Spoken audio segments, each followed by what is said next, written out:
UP में कांग्रेस की poster girl Priyanka Maurya की बीजेपी में एंट्री हो गई है। प्रियंका के जाने से कांग्रेस को ऐसा सियासी करंट लगा जिसका झटका दिल्ली तक महसूस हो रहा है। देखिए हमारी ये खास रिपोर्ट।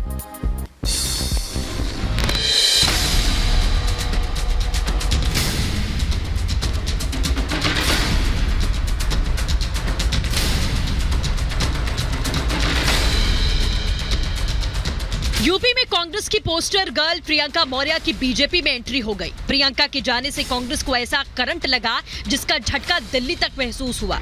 जिस लड़की हूं लड़ सकती हूं की पोस्टर को लेकर कांग्रेस यूपी के सियासी मैदान में वोट के लिए संघर्ष कर रही थी, अब वो भी फट चुका है। लड़की हूँ लड़ सकती हूँ जो स्लोगन दिया गया, ये सिर्फ स्लोगन बन के रह गया है क्योंकि लड़की को लड़ने का मौका नहीं दिया गया। बावजूद इसके कि मैंने अपनी विधानसभा में बहुत मेहनत की, पूरे जी जान से लगी रही एक सोच के साथ कि मैं लोगों की मदद करूंगी, लोगों तक पहुंचूंगी। प्रियंका कांग्रेस की महिला विरोधी नीतियों से खासा नाराज चल रही थी, जिसके बाद बुधवार को उन्हें लखनऊ में बीजेपी के मुख्यालय में देखा गया था, जिसके बाद उनके बीजेपी में शामिल होने की अटकलें चली। प्रियंका कांग्रेस की टिकट बंटवारे को लेकर बेहद नाराज थी और पार्टी पर कई गंभीर आरोप लगा चुकी थी।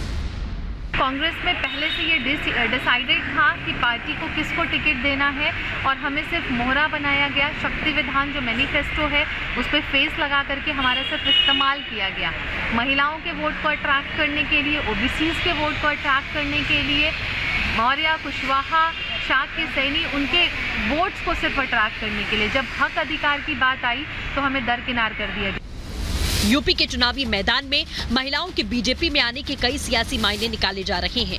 महिला ब्रिगेड के जरिए बीजेपी कांग्रेस ही नहीं, समाजवादी पार्टी के किले में भी सेंध लगाने की कोशिश कर रही है।